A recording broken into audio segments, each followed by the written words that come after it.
Hello everyone, and welcome back to our channel. Today, we've got a bone-chilling, hair-raising story that will keep you on the edge of your seat.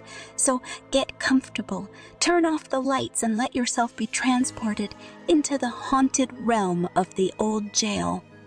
If you're new here, make sure to hit that subscribe button and the like button to stay updated on all our spine-tingling stories.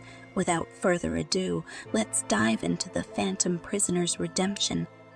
It was a cold, stormy night when I arrived at the old abandoned jail on a dare from my friends.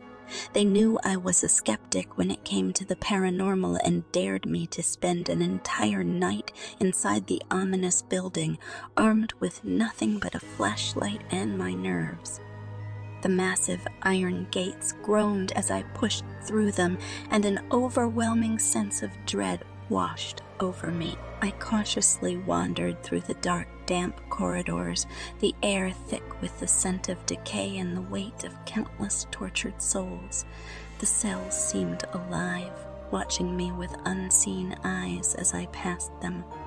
I tried to shake off the eerie feeling, chalking it up to my overactive imagination. Time seemed to slow to a crawl, and as the night wore on, I found myself growing increasingly uneasy. Suddenly, I heard a faint whisper echoing through the desolate halls. It seemed to be coming from a distant cell, and as I moved closer, the voice grew louder and more insistent. Despite my fear, curiosity got the better of me, and I mustered the courage to shine my flashlight into the cell. The dim light revealed a figure huddled in the corner, which seemed to absorb the light, transforming into a ghostly, translucent apparition.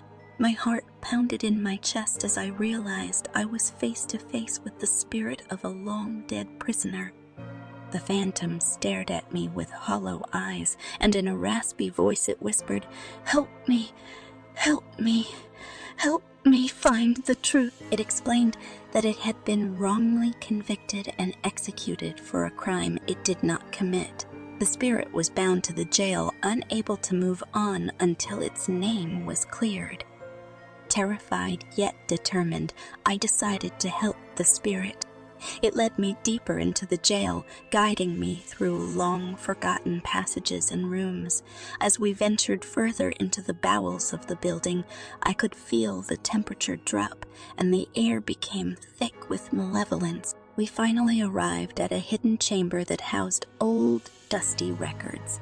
The phantom guided me to a specific file, one that detailed its case.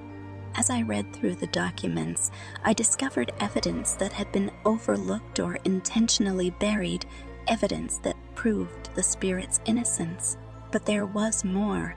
The file also contained the name of the true perpetrator, someone who had managed to escape justice. The phantom prisoner pleaded with me to bring the truth to light and ensure that the real criminal faced justice. With great trepidation, I agreed to help the spirit seek redemption. As we made our way back to the cell, I couldn't help but notice the jail seemed even more menacing than before. The walls appeared to close in around us, and the shadows seemed to be filled with sinister whispers. I could feel the presence of other spirits, angered by the fact that we were about to break the curse binding them to this place. Upon reaching the cell, the phantom prisoner thanked me for my help. With a final, sad smile, the spirit suddenly vanished, leaving me alone in the darkness. With a newfound sense of purpose, I left the jail, determined to see this mission through. Over the following weeks, I painstakingly researched the case, tracking down old witnesses and piecing together the events that led to the phantom prisoner's wrongful conviction. The deeper I dug, the more I realized the extent of the injustice that had been done. Eventually, my investigation led me to the true perpetrator, now an old, frail man living a quiet life, hidden from the consequences of his heinous act. I confronted him armed with the evidence I had gathered. At first, He denied everything, but eventually, the weight of his guilt became too much to bear, and he confessed to the crime.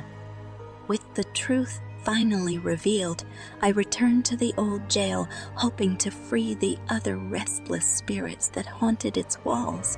As I stepped into the dilapidated building once more, I felt an eerie calmness wash over me. The once menacing shadows seemed to have retreated, and the air was no longer thick with malevolence. I made my way to the cell where I had first encountered the phantom prisoner, and as I approached, the spirit materialized before me.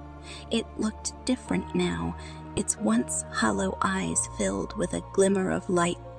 The phantom thanked me, explaining that my actions had not only cleared its name, but also allowed the other spirits to find peace. As I watched the phantom prisoner finally move on, I felt a sense of closure and satisfaction, knowing that I had played a role in righting a terrible wrong. The old jail, which once held so much darkness and pain, now seemed to be at peace, a monument to the power of redemption and the importance of seeking the truth. And that was the phantom prisoner's redemption. We hope you enjoyed this spine-chilling tale of an abandoned jail, its restless spirits, and the power of redemption.